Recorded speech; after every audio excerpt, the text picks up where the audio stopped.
सुधा कुंभ गृहीत्वा देवस्तत्र समागमम्।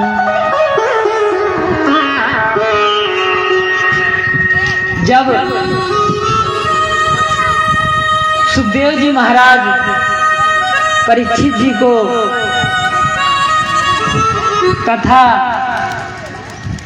प्रदान करने के लिए एवं श्रवण करने के लिए सुखताल जा रहे थे, तभी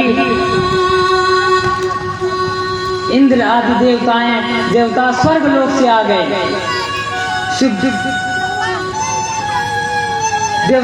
देवता लोग बोले, सुखदेव जी महाराज आप ये अमृत का कलश लो,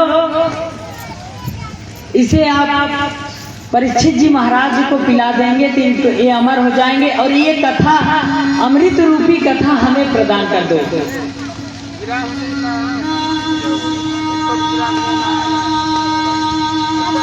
तो सुखदेव जी महाराज कहते हैं, कहाँ ये चिंतामणि लोक सुखम, कहाँ ये चिंता लौकिक सुख देगी ये अमृत। तो ये अमृत मान लीजिए सुखदेव जी महाराज परीक्षित जी को कथा श्रवण करा देते, सुखदेव जी महाराज परीक्षित जी को अमृत पिला देते, वो अमर हो जाते, बस ये हो जाता। लेकिन ये कथा वो नहीं सुन पाते, तो उनको कहते हैं तुरंत सुखदेव जी महाराज देवताओं को डांट के भगा दिया। कहा अभक्तास्ताश्च विज्ञाय न ददौ कथामृतम श्रीमद् भागवती वार्ता सुराणाम अपि दुर्लभम।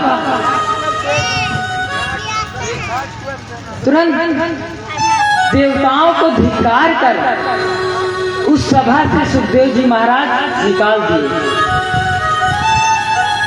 कहा वो हमें कांच की टुकड़ा देगी, कुछ टुकड़ा के समान ये तुम्हारा अमृत, ये कहा हमारी करोड़ों की महान श्रीमद् भागवत में इसका आप चेंज कर रहे हैं, अदल बदल कर रहे हैं। उनको धक्का मार के भगा दिया, क्योंकि बंधुओं स्वर्ग में दो चीज दुर्लभ है, एक तो कथा, एक छाछ। क्योंकि स्वर्ग में बासी चीज को यूज नहीं करते हैं, क्योंकि कथा जो भागवत कथा होती है ये सप्ताह भर की होती है, और छाछ एक दिन में भी नहीं बन पाती। तो देवता दो चीज से दुर्लभ है, एक तो कथा, एक छाछ। कहते हैं लघु ज्ञानी जातानि गौड़वे निदम तदा ऋषि गणा सर्वे विस्मय परमं ये।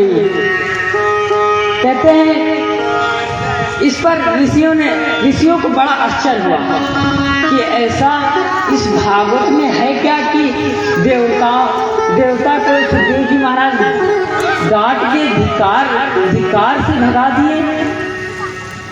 कहते हैं सनकादेयी पुरा प्रोक्ता नारदाय दया करें। पहले सनकादियों ने नारद जी से सुना था, एक कथा का संचार पृथ्वी पर सनकादियों ने नारद जी से सुना। नारद जी अपने पिता ब्रह्मा जी से सुना।